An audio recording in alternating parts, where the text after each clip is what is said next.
everyone, welcome to the channel. My name is Shruti and I'm from ThinkPlus. ThinkPlus is an IIM grads initiative that helps you land into your dream college. Essentially, right now your dream college should also be Indian Institute of Management, Rohtak. IIM Rohtak conducts every year its aptitude test, which is called as IPMAT, right? And it's fast approaching. You would be aware of it because you all are aspirants. So for this video today, I will be guiding you through the exam structure, the paper pattern, and the cutoff and its analysis, So because all of you are preparing and in the stage of being very anxious and nervous about what to expect, what not to expect for the exam, I will be giving you some clarity on the amount of scores or what to aim for and what is it that you should be achieving when you're writing the exam. And you will have clarity how to distribute that score equally or proportionately based on your strengths in all of these three sections. First of all, when is IPMAT Rohtak 2023? So the exam is on, I'm writing this in big letters, 20th May 2023. Well, that's the date of your exam. It's very, very near. And I know your preparation would have come to an end. So it's time we just set our bar to what our scores should be, what we should be aiming for, and how do we reach them. So before anything else, I would give you a quick gist of how the composition of the final selection looks like, right? So the main portion of your selection process is essentially the IPMAT entrance exam, which has a very high weightage of 45%. This will determine most of your selection process. Then the second most important component is your past academics. Don't worry about it right now because you just can't do anything about it. You've already written your 10th and 12th exams. It's a major component of 40%, but then we can't do anything about it, so don't stress about it, right? Then your interview, that's the last stage. Essentially, you should not be worrying about the interview also at this stage. Just focus on the IPMAT entrance exam. The interview is 15%, but don't worry, we are there. ThinkPlus team will guide you through the interview process as well. So moving on, as I mentioned, let's analyze the past year cutoffs for all the categories.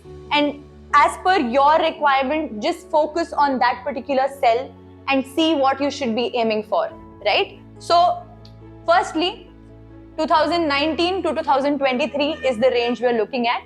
2020, I have deliberately put dashes here because that was the COVID year and the entire exam pattern was conducted on a very different kind of an atmosphere, right? So, firstly, 480, let's break it down into 120 multiplied by 4, right? So, 120 questions distributed across the three sections. You have +4 for every correct answer and -1 for every wrong attempt. So you have to be very confident about your answers. Calculated guesses are allowed here and there, but make sure that you reduce and minimize the number of wrong attempts. So for the general category, the cutoff for 2019 was 259. But if you see the transition, it became 306 last year, right? Now this is completely reflected by the number of applications as well. What IIM Rohtak started with was around 6,000 applicants in 2019, but even that jumped and it became something close to 12,000 in 2022.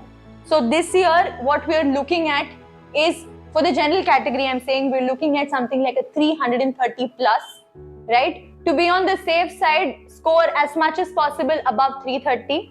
So that you not just get the call, that's the bare minimum. You're getting the interview call, but additionally, you're also securing your position. You're cementing your place in the process so that no matter how your interview goes, you still stand a chance to get the final conversion, right?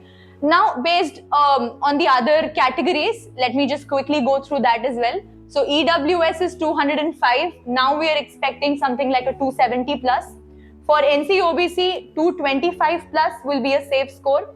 For SC and ST, 165 and 90 respectively. So that is a rough idea of the scores that you should be aiming for, right? And again, I'm saying this is the cutoff expectation. make sure that you're scoring as much higher a score as possible from this cutoff range.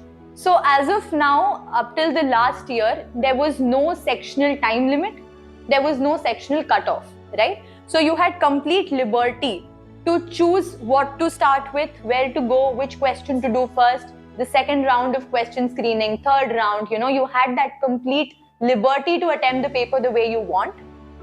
But then if you look at the website, it has a notification that there can be sectional timing. So if there is sectional timing, there will also be sectional cutoffs. There's a high chance. So I would recommend that you practice with both of these methods. When you're doing a mock, just try to do it with both of these types. Initially do it with the sectional time limit 40, 40, 40 and see how you're performing in that environment.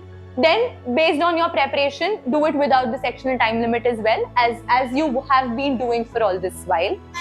So let's hope for the best. If there's sectional time limit or if there's not, don't worry about it much, because what's your case is also the case for all the 13,000, 14,000 aspirants this year.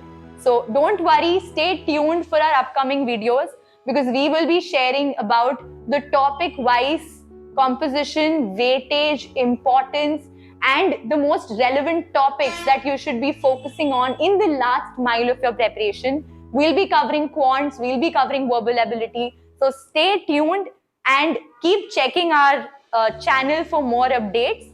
If you like our content, and if you can relate to it, if you had valuable insights from it today, please like, share, and subscribe. Bye-bye. See you soon.